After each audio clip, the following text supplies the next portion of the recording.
Hello everyone and welcome back to my channel, or welcome to my channel if you just found your way here.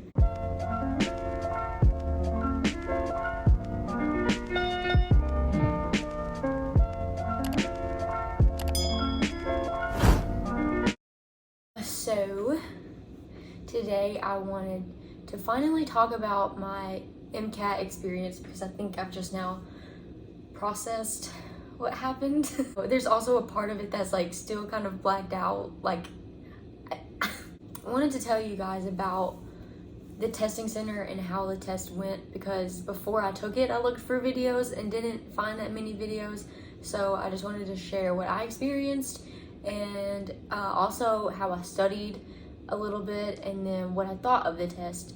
And I'm not going to disclose any particular questions or anything like that, just kind of an overall what I felt of the test. So the first thing I want to talk about is how I studied for the test. So I started studying last summer, so I think it was July of 2020, and I started with the Kaplan books and just reading through them and mostly paying attention to the highlighted terms, the bolded terms, and just taking notes. And I would do the questions at the end of the chapter, and that's about it. My fall semester of 2020, I also, around August or September, started to get into Anki, and I started with the miles down flashcards, and then one of my friends made me a personalized deck, and so I did those cards. Also looked at Jack Weston passages for practice with cars because it's free.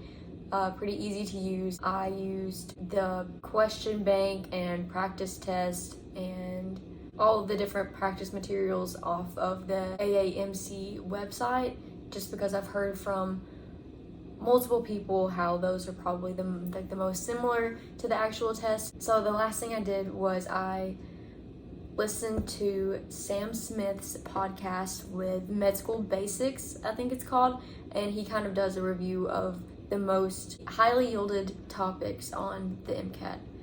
And I really like to listen to him when I was driving or cleaning or different things like that, or after I would cover a chapter or an Anki deck, just to get in some more information and to make things more clear and maybe give a different example that I didn't think of or didn't pick up on. That's all I did for the type of material that I covered.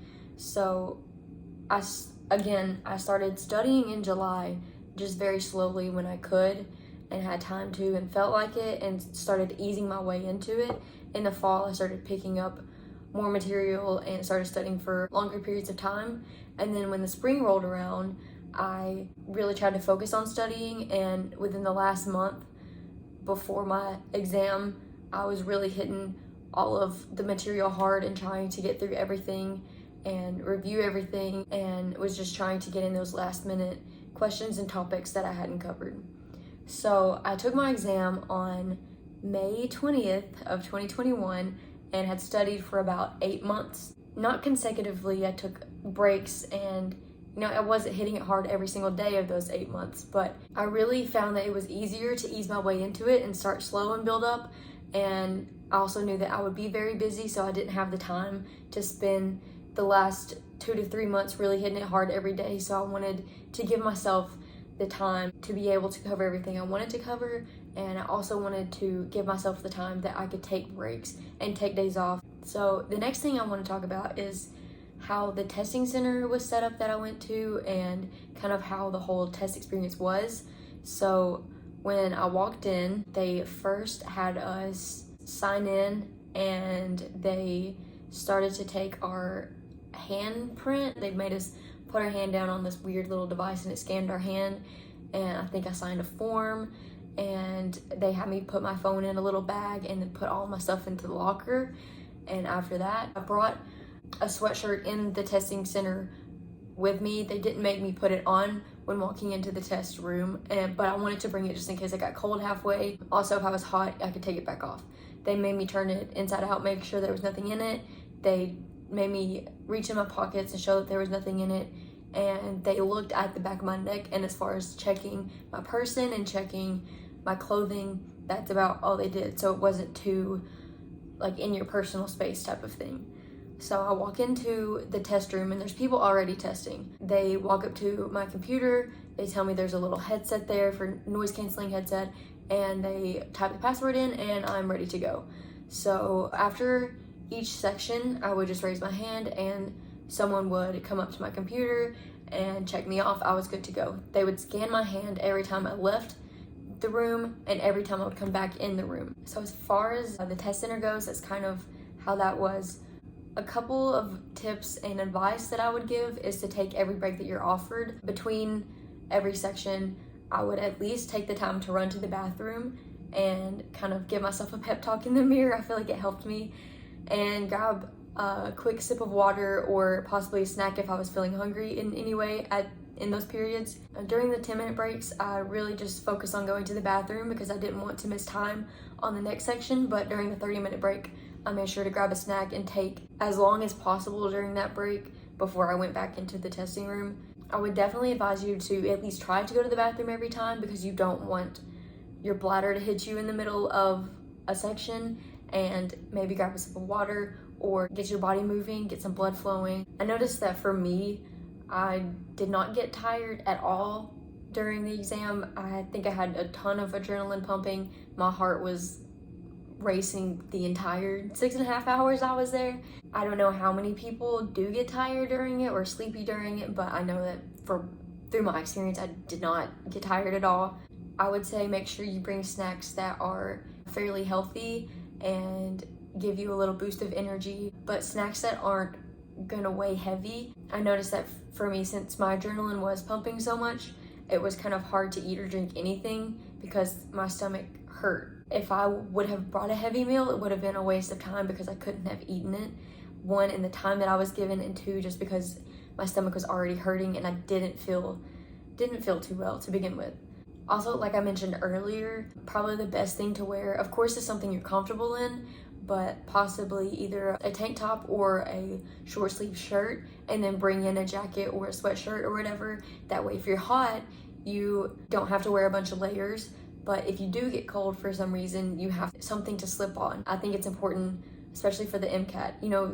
You don't want anything in your environment to distract you from taking the test, and being cold or hot is one of those things that is super distracting if it happens, so you don't want that to happen to you. I think I've covered pretty much everything I wanted to cover. Now I want to cover how I feel the exam went. To be honest, I have no idea how I did.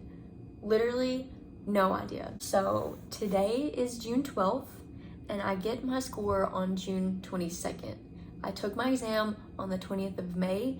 It takes about a month to get your score back. I'm gonna tell you guys what I felt in the moment during each section, what I felt straight after the test, what I felt after read it, and kind of what I feel now. So during the first section, which was Chem Phys,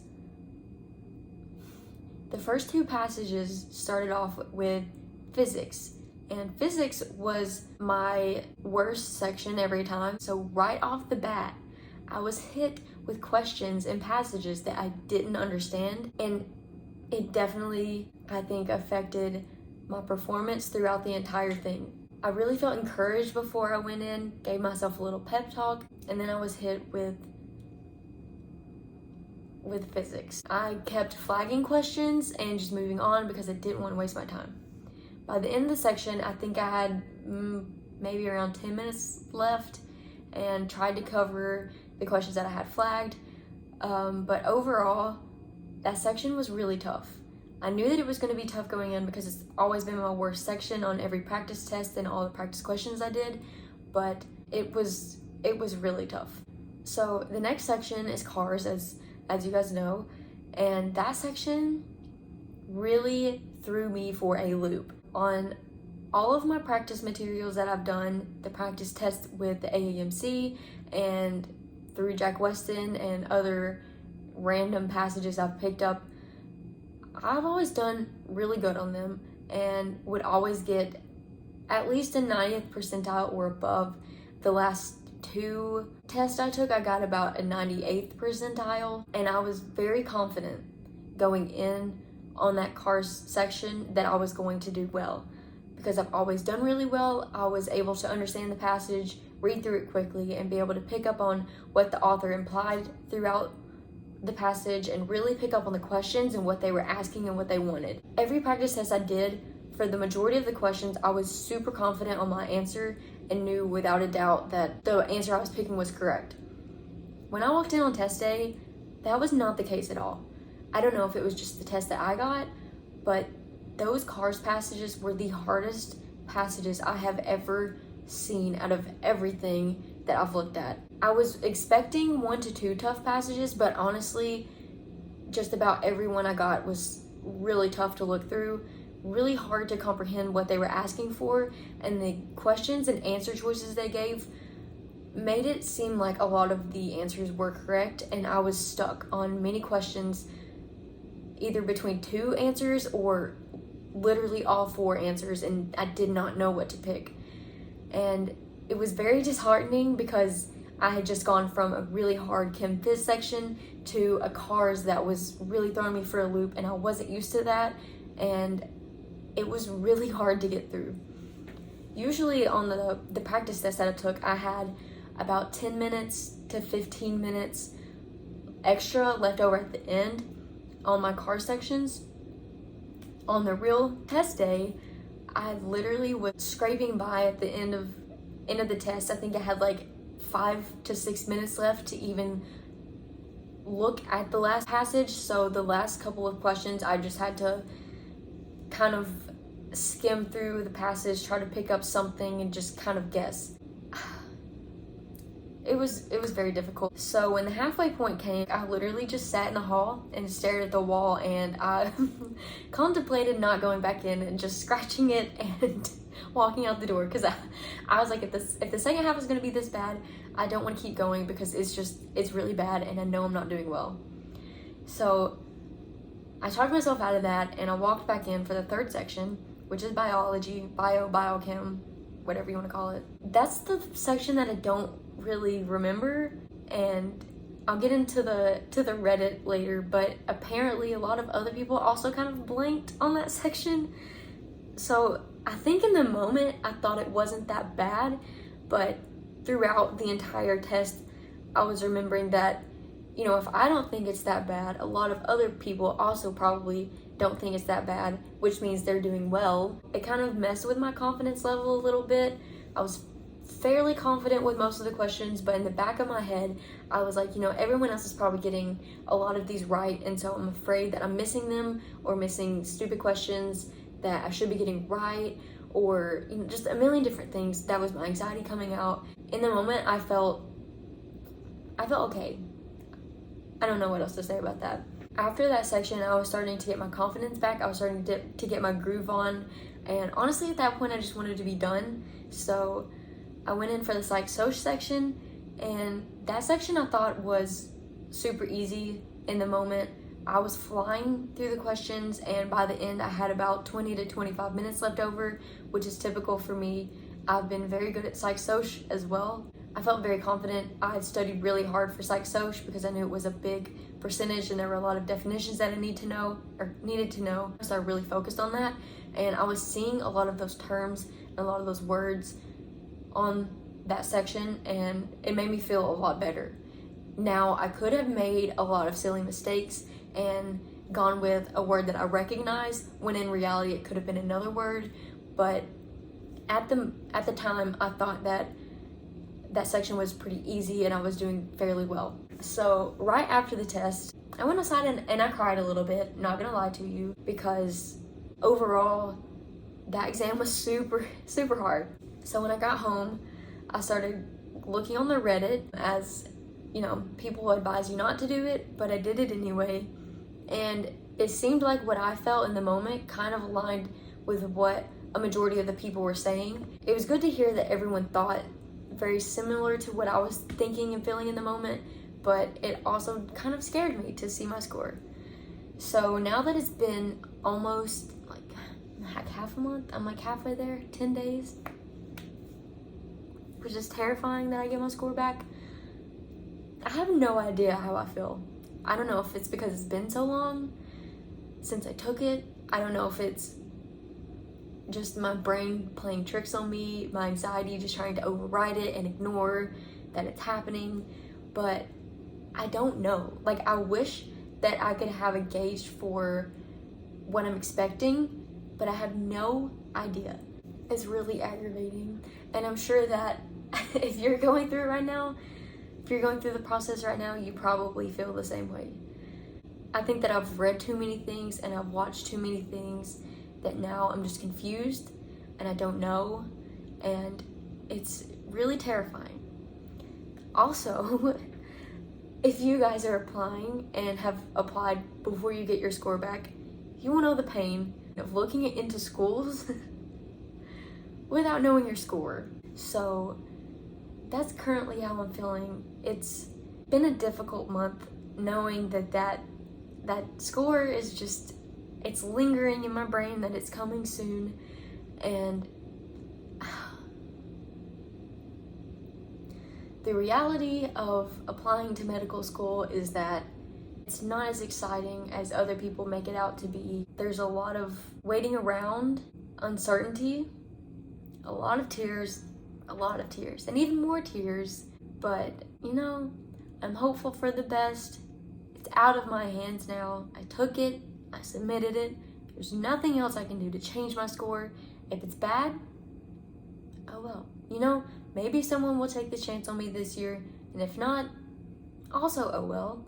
And I at least have the experience of taking the test and applying, so that next time I know what I need to work on, and I know what to do, what to expect, and you know, I can really give it my all. And instead of focusing on what am I doing, I can focus more on how can I do it better. I'm trying to be positive, and I'm trying to keep myself busy to not think about it, but I just wanted to let people know kind of what my experience was, if anyone else is going through it currently, or if anyone's thinking about it, then now you know, another experience shared. So yeah, if you made it through this video, if you're currently applying, if you're taking a gap year, if you're thinking about applying in the next coming years, you got this. Stay positive. Reach out to those who know the process. Reach out to those who you're close with, who you love. It's hard. It's really hard, but it's possible. And if no one else has told you today, I believe in you. There are people who believe in you, and you've got it. Thank you for watching, and I'll see you in the next one. If you would like a water bottle tour, there you go. Oh, this lighting is crispy, and there's something on my shirt. Huh. What else? There's something else. There's something else. Oh.